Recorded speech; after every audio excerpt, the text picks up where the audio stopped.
Shalom alaihim, hafenu shalom alaihim.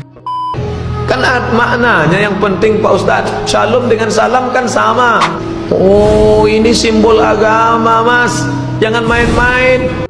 Hafenu Shalom Alaihim itu adalah simbol keagamaannya umat Yahudi Israel. Tahu kan Yahudi Israel membantai habis saudara sesama muslim kita, muslim Palestina. Dilarang sholat, yang perempuan diperkosa, yang anak-anak terlantar. Masa iya kita rela, kita tega menyebarkan kebudayaan, simbol-simbol keagamaan, pembantai saudara sesama muslim kita. Assalamualaikum warahmatullahi wabarakatuh. Santri itu adalah seorang pelajar yang melekat sekali dengan nilai-nilai keagamaan Islam, mulai dari simbol keagamaan, ucapannya, bahkan pola pikirnya, karena dididik memang dengan pelajaran-pelajaran agama Islam. Maka sangat aneh sekali jikalau ada santri yang justru melekat pada dirinya kebudayaan umat agama lain, seperti salam-salam Yahudi, nyanyi-nyanyi lagu rohaninya umat Yahudi. Ini sangat aneh sekali. Dan bayangkan ketika santri tersebut pulang ke rumah, ke kampung halamannya, menemui orang tuanya dengan mengucapkan salam Yahudi.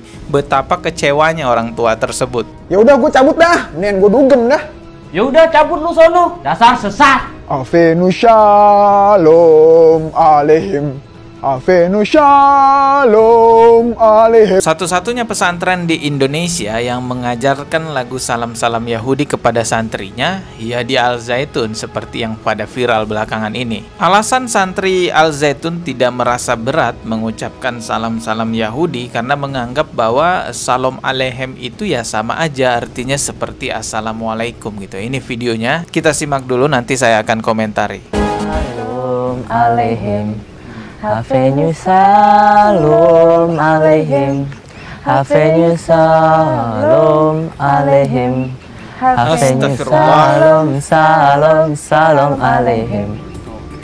Inilah lagu berbahasa Ibrani yang kerap dinyanyikan santri pondok pesantren Al Zaitun di Indramayu, Jawa Barat. Ditemani pengurus ponpes, perwakilan santri Al Zaitun ini menyatakan lagu ini artinya seperti Assalamualaikum. Ya, jadi dia menganggap bahwa ini artinya sama seperti Assalamualaikum. Jadi dia tidak merasa berat mengucapkan itu, menyanyikan itu. Tapi dengan bahasa Ibrani yang merupakan bahasa bangsa Israel. Karena Salam Alaihim ini kalau misalkan dalam bahasa Arab itu artinya Assalamualaikum. Tapi yang membedakan adalah ini menggunakan bahasa Ibrani. Nah, kami menyanyikan itu bersama-sama di event Muharram. Event besar Muharram itu. Oke, berarti hanya di event tertentu aja itu dinyanyikan ya. Benar. Oke, itu tadi ya teman-teman. Wah, ini sepertinya masih muda ya santri-santrinya. Ya, seiring berjalannya waktu, perjalanan Anda masih panjang ya santri-santri ini. Semoga menemukan jalan yang benar ya, tidak lagi menyanyikan lagu-lagu salam Yahudi. Entah juga ya, apakah orang tua wali santri ini bangga dengan anaknya bisa nyanyi lagu-lagu Yahudi. Saya sendiri misal ya, kalau saya adalah seorang tua yang punya anak, lalu anak saya diajarin lagu-lagu kerohanian umat Yahudi, ya tentu saya akan melarangnya, tentu saya akan merasa sakit hati saya. Bagaimana mungkin seorang santri yang harusnya akidahnya kuat tapi malah terkontaminasi dengan simbol-simbol keagamaan umat agama lain. Seperti yang saya jelaskan tadi, doktrin yang mereka terima sehingga tidak berat mengucapkan lagu-lagu umat Yahudi, salam-salam Yahudi, itu karena menganggap bahwa salam Yahudi, Shalom Alaihim itu sama aja seperti Assalamualaikum. Hafenu shalom alaihim, apa artinya? Salam dan sejahtera bagimu. Salam Alaihim ini kalau misalkan dalam bahasa Arab itu artinya Assalamualaikum.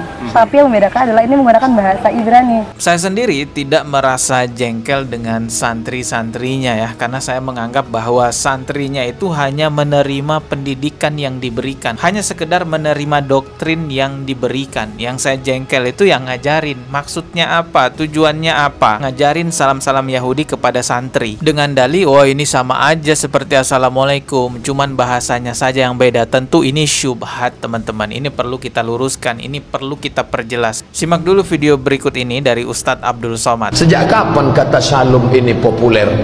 Sejak kepala induk ongkang itu.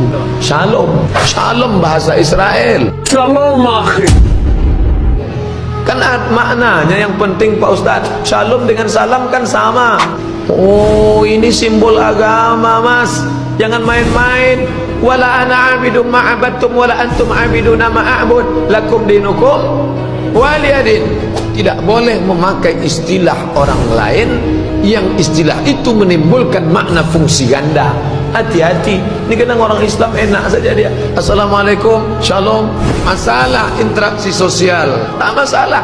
Tapi kalau sudah masuk dalam simbol-simbol agama, ini sudah masuk dalam ritual. Jelas ya bahwa yang dipersoalkan itu bukan makna bahasanya, karena memang secara makna bahasa Shalom Aleichem itu ucapan salam, seperti assalamualaikum juga ucapan salam. Yang menjadi persoalan di sini adalah Hafenu Shalom Aleichem itu menjadi simbol keagamaan umat Yahudi dalam mengucapkan salam. Begitupun juga Islam punya simbol keagamaan dalam mengucapkan salam, yaitu assalamualaikum. Kenapa kita nggak pakai yang punya kita aja? Padahal Rasulullah Shallallahu Alaihi Wasallam sudah melarang kita menyerupai umat agama lain. Man tasyabbaha biqaumin fahuwa minhum. Barang siapa yang menyerupai suatu kaum maka termasuk bagian dari mereka. Menyerupai yang dimaksud di sini tentu dalam perihal keagamaan. Menyerupai simbol-simbol keagamaan itu dilarang. Ya kalau Islam ya ucapin assalamualaikum aja, atau kecuali ya kamu adalah orang Yahudi. Beberapa bulan yang lalu hasil Bahsul Masail PWNU Jawa Barat itu sudah keluar fatwanya bahwa haram mengajarkan salam-salam Yahudi, mengucapkan salam-salam Yahudi sebagaimana yang terdapat di Pondok Pesantren Al Zaitun Panji Gumilang. Ada informasi yang diucapkan oleh Pak Wapres, yaitu Pak Kiai Ma'ruf Amin, mengatakan bahwa Pondok Pesantren Al Zaitun ini tidak ditutup, hanya saja akan dibenahi hal-hal yang menyimpang di dalamnya, ya santri-santrinya, ideologinya dan lain-lainnya. Kemudian pesantrennya ini memang